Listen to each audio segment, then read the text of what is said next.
First of all, introducing our challenger. Out of the blue corner. He's going to step in and he does. It's all over. Let's bring on the boom. This is Eternal MMA.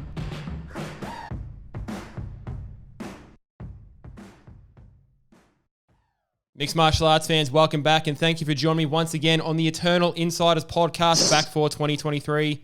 My name's Luke and as always, I'm your host. And joining me in today's video, none other than the man set to defend his title against Rod Costa at Eternal 76, atop an incredibly stacked card at the HBF Stadium in Perth, Western Australia.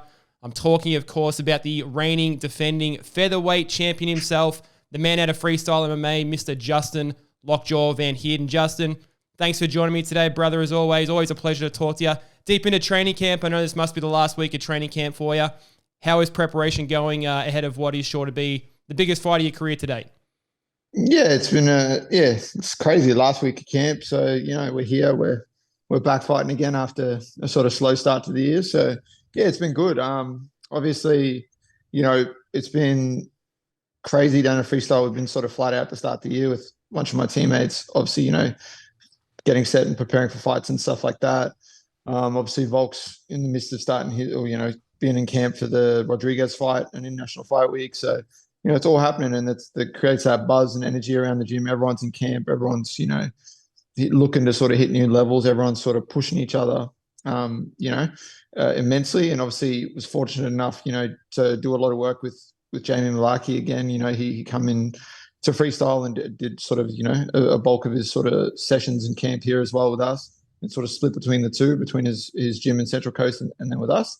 So that's always good. He's a big, strong lightweight. So it's always cool when I get to mix up, and do some stuff on the mats with him. So, it's been really, really good. I'm excited, man. It's been a great prep, great camp again. Obviously, Joe's been putting us through the ringer again, the sessions that we got to do. So, and the people that I'm sharing the mats with, it's been insane. And been fortunate enough as well to do a lot of work with Blake, who's, obviously in the co-main event, Blake Donnelly defending his lightweight title. So he and I have been getting some work in together as well, which is always awesome. Blake's just an absolute monster. So, and I guess in a sense, he and I have, a similarity in opponents that will probably look to get the bulk of their work done in the grappling side of things. So, it's been cool to sort of, feed off that with him and sort of get some work in. But prep's been good, body's feeling good, no injuries. We're in that last sort of week like you spoke about. So last couple of hard sessions, the weight cut is going well. The weight's starting to drop. We're in that part of the journey now where we got to, just focus on the last week of training, get those last few hard sessions done. And then it's just about making weight and showing up to fight. Yeah, and we're looking forward to it, man. I mean, you guys being able to train together, like you said, with Blake Donnelly, topping the card for, 2 title fights at the top of Eternal 76, incredibly exciting stuff. But you mentioned just before that it was a sort of a bit of a slower start to the year. Of course, you said you had the injuries previously. Can we assume that you're out of the woods with that now? And I know not everyone comes in with an absolute clean bill of health coming to a fight, but you had that foot injury where you were supposed to fight Rod previously at Eternal 73. Everything's behind you now with those foot injuries? Yeah. Foot was healed up. It took from when I broke it to being fully healed was about 8 to 9 weeks of just, being diligent and sort of just easing into it. And then, there was obviously the wanting to fight in May, and then that got, pushed back, and then it ended up getting scheduled for June. So I guess that's all an added bonus to just that extra few weeks of just, the foot sort of being able to sort of ease back into the harder sessions and stuff like that. So I guess, it was kind of I guess I could take it as a bit of an extra blessing, a bit of extra time to sort of, make sure that my foot's healed, it's stable, and, know that I can throw it like a brick at someone's head. All good, no injuries. Body's doing good. Little niggles here and there, but that's part of camp. There's just little bits and pieces. But obviously, once you finish the last week of training, when you're in fight week, the majority of that's just pretty chill. The body's getting to, relax and recover, and it's just about the weight cut, really. Yeah, all those things are sort of a bit of a given, obviously, coming into these fights. Yeah, and you're no different. But, obviously, we want to talk about your fight coming up with Rod Costa. I know you've got an extremely good analytical mind when it comes to the fight game too. as we said, I mean, this is an incredible stacked fight card from top to bottom. Yourself and Rod topping the bill, Blake Donnelly versus Quillan Solkill, names like Alden Bates, Stewie Dare. I mean, the list absolutely goes on. Like, when you look at that card, you topping that bill, and when you sort of look down, you know, as a fan of the sport, which I know you are, like, when you look at that, like, it's an incredible card, yeah?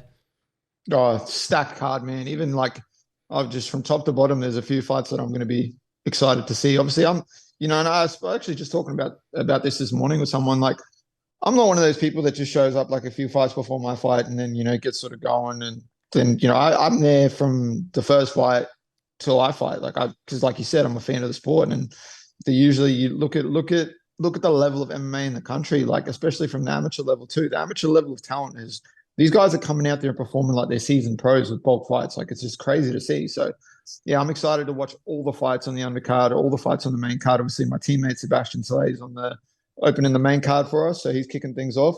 And that's going to be a dope scrap to see him go out there and showcase the improvements that he's made since joining freestyle.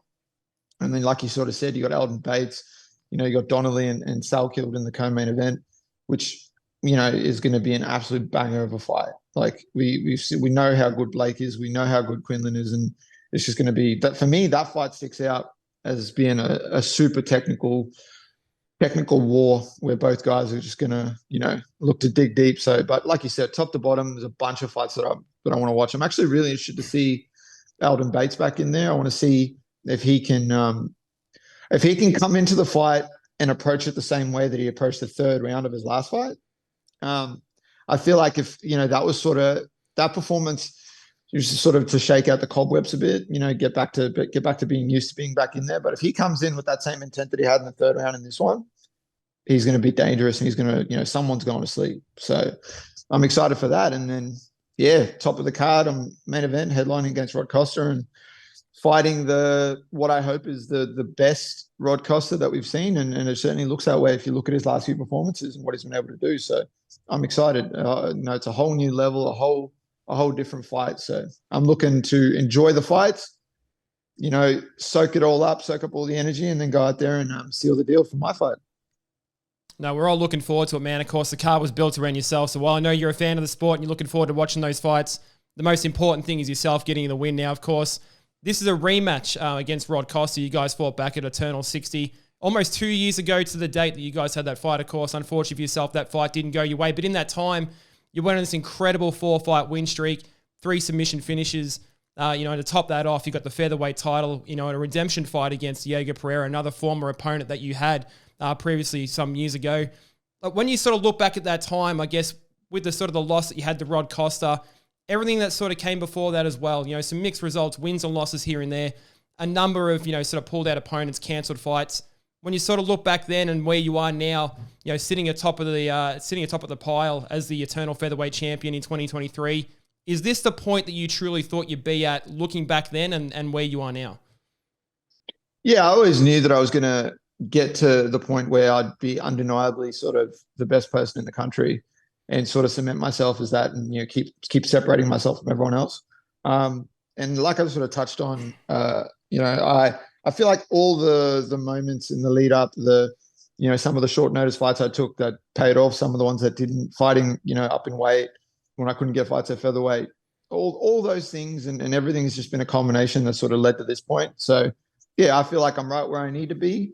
And I'm getting set to kick off my 2023 sort of competitive year with an absolutely massive fight. I'm putting it all on the line. Like I've spoken about a couple of times in the lead up to this, obviously it's a risky fight for both of us, and we're both sort of taking a risk, but I think I'm taking the bigger risk out of the two of us because he's the Bantamweight champ coming up to fight me. If he loses, he goes back down to Bantamweight, defends his belt a few times, gets a few finishes, which he's more than capable of doing. He's shown already that he's a problem at that weight. He's big and strong, and obviously his grappling is very, very good. So you've seen that so far at his run in that weight class. He just gets a hold of these guys and it's just too big, too strong, and, puts them away. So ultimately he can just go back and fight at that weight and just continue his run as the champ. Whereas, for me, I'm putting everything on the line. But if we look at my year last year, that's what I did the whole year. I took the fights that no one else wanted to take. I put everything on the line, high risk, high reward. It's the stuff that I like to have. It's the way I like to be in there. I know people talk about pressure and talk about stuff like that. I relish it. I enjoy it. I like being in moments like this where everything's on the line, and it's no secret this is the biggest fight of my career so far. And I'm excited. I'm excited because I have shown in the past I rise to the occasion, and I'm going to do that again when it comes to June 10th. And you were the 2022 Fighter of the Year for a reason, man. Like we said, an incredible run that you went on, and sort of the ascension that you had up to the top, and everything you've done for Eternal MMA and the way you've represented yourself as a fighter has been nothing short of incredible. You've absolutely earned your position here, and we're very much looking forward to seeing what you do next. In terms of this fight coming up with Rod, obviously it goes without saying, fighters evolve. This is a very different fight this time around. I know you've got a very analytical mind when it comes to the game. It's been 2 years since the last fight. What do you see when you look at this objectively, the fight on paper? What sticks out as being the most different thing this time around when it comes to this fight? Probably my confidence in knowing that I can finish fights. If I'm presented an opportunity, I'm going to pull people away. Like whether it's in the grappling and the striking, if there's an opportunity, whether I'm on my back or on top, it doesn't matter. It's like, wherever it is, if there's an opportunity that pops up, I'm going to put someone away. I'm going to finish the fight.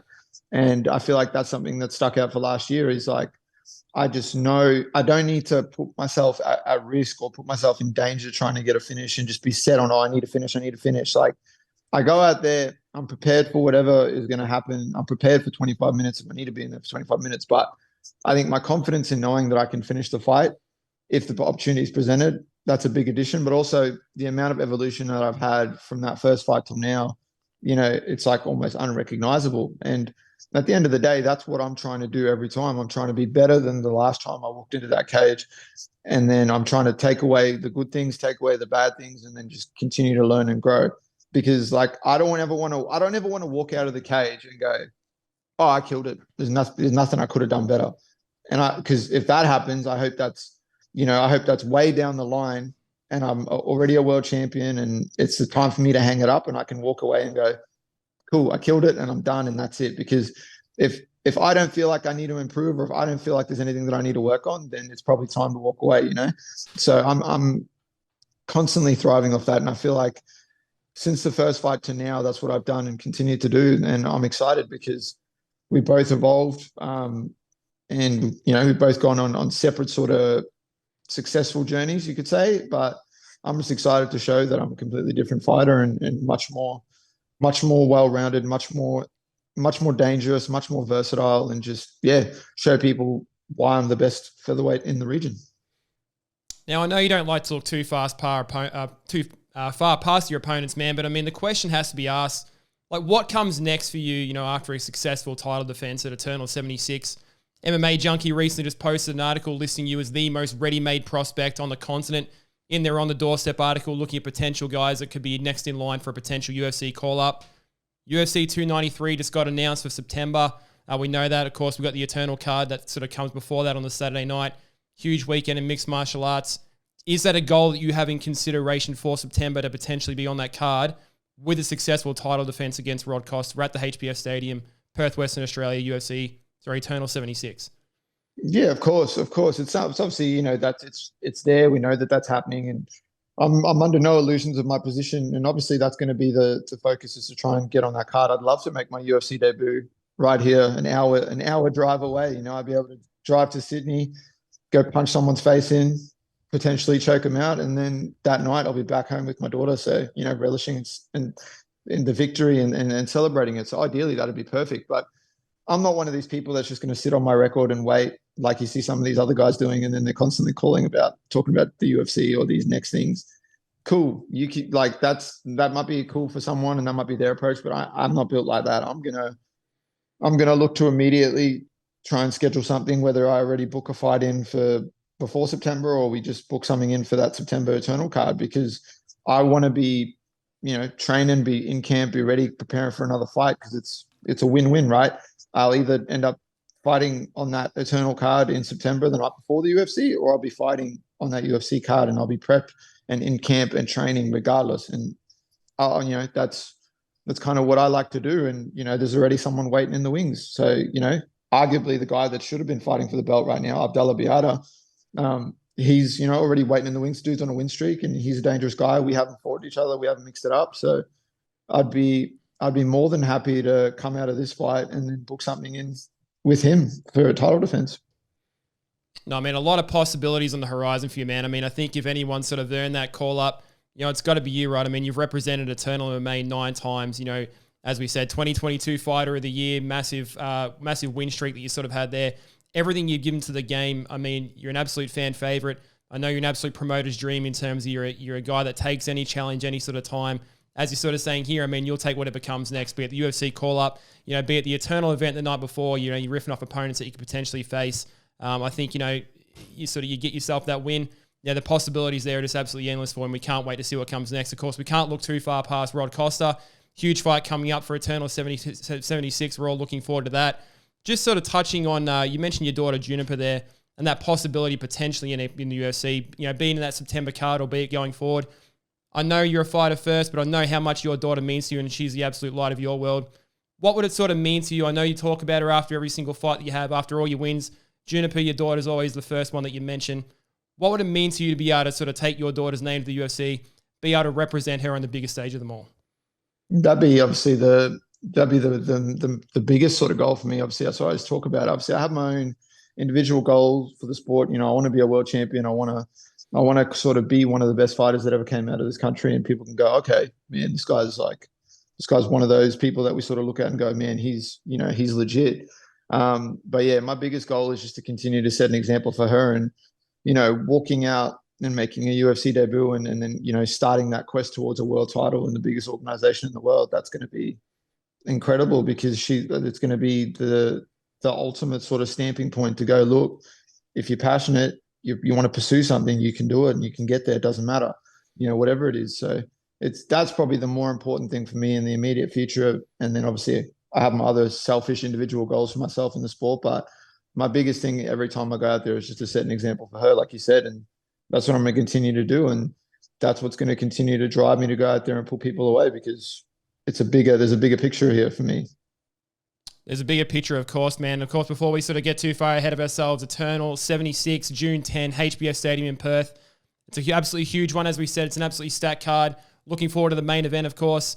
Any predictions for that fight, man? I know that you're quite analytical when it comes to how the fight sort of might go. You're not sort of typically one to say it's going to go exactly this way because you're prepared for all outcomes. In a perfect world, though, how do you get the job done against Rod Costa? I finish him. I put him away. I think we're both, like I've spoke about, we're both dangerous. We're both durable. We both come to fight. We both come to put people away. We look to jump on finishes when they're presented. Doesn't matter the situation. And you've seen that from his end as well. The guy's been like in trouble, it seems, in certain positions, and all of a sudden, bang, done, and he's finished and put people away. So yeah, I don't see this fight going the distance, but my plan and my prediction is I'm putting Rod Costa away June 10th. You heard it from the featherweight champion himself, Justin Lockjaw Van Heerden. We're 12 days out, 10th of June for Eternal 76. Justin Van Heerden versus Rod Costa in the rematch. Justin, of course, the featherweight champion, fighting against Rod Costa, the bantamweight champion, moving up in weight there. One of the biggest fights we've had in Eternal MMA history. Everyone's looking forward to it. I'm incredibly excited for it, just as I know you are, Justin. Justin, as always, man, thank you so much for your time. I know we're deep in the training camp and you got a lot ahead of you, but as always, we appreciate you being here. Thank you very much, and all the best in 12 days, and we look forward to seeing you on the other side, man. Thank you for having me. I'm excited. I can't wait to put on a show. You're the man, brother. Thank you.